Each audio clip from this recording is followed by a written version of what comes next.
How to deal with infidelity in a marriage. Figuring out how to deal with infidelity in a marriage is a great challenge. Infidelity can be one of the most difficult dilemmas faced by a married couple, and it is not easy to overcome. Whether it results from an affair, emotional intimacy with a person other than a spouse, or addiction to pornography, which is not considered infidelity by some but definitely belongs to the category, it is traumatic. Some marriages never recover. Some couples manage to hold on but are never quite the same again. Some not only survive but actually thrive. How things ultimately work out depends entirely on the efforts and responses of both parties in the marriage. Should you find yourself in such a situation, you may be wondering what to do next. You would do well to consider the following scenarios. 1. Hold on. When the affair is first discovered, there are bound to be many recriminations and much grief. This is normal. The injured spouse should be allowed to mourn and experience the full brunt of the pain. He or she should not be forced to deny or suppress it. During this period, the unfaithful partner should not impose his or her expectations of carte blanche forgiveness and selective amnesia.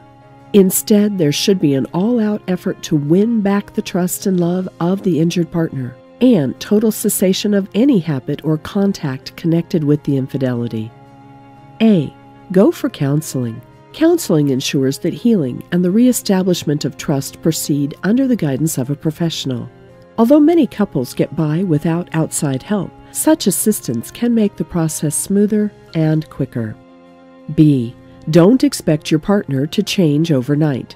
The injured spouse will continue to be hurt. The unfaithful partner will not change old patterns and habits in the blink of an eye, but both should make a genuine effort not to dwell on the past. Given that the wronged party is bound to regress repeatedly in the process, the unfaithful spouse should do everything in his or her power to make it up to him or her by being understanding, gracious, and compassionate. The unfaithful spouse shouldn't feel condemned or demand instant forgiveness and forgetfulness. Rather, he or she should work to restore trust by carefully avoiding the things that trigger unhappy memories or associations. C. Be vigilant about preserving the marriage. Don't slacken in your efforts to make your relationship stronger than it was before. Keep the romance and fire alive. Make time for each other. Listen to one another, and serve each other's needs. Continue to build on past successes and to make and celebrate new ones. Never take each other for granted. Communicate your love clearly, consistently, and unceasingly. 2. Break up. This is usually the first instinct of the injured spouse because of the great hurt caused by the infidelity. The unfaithful partner can never know the depth of the pain that the wrong spouse has to go through, and is usually oblivious to the consequences of the affair. If the unfaithful partner wants out of the marriage, here are possible steps for him or her to take. A. See a marriage counselor.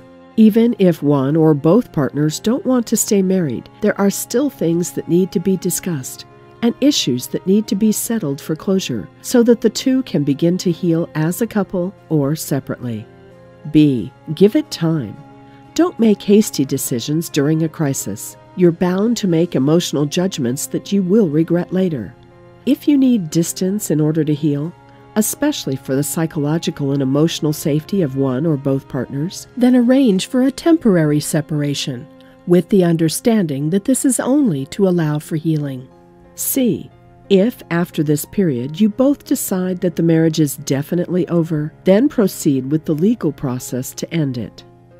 If there is something in the marriage that is worth preserving, most especially but not limited to children, if there is love, mutual respect, repentance, genuine remorse, and a desire to work things through, then a breakup is not the only way out.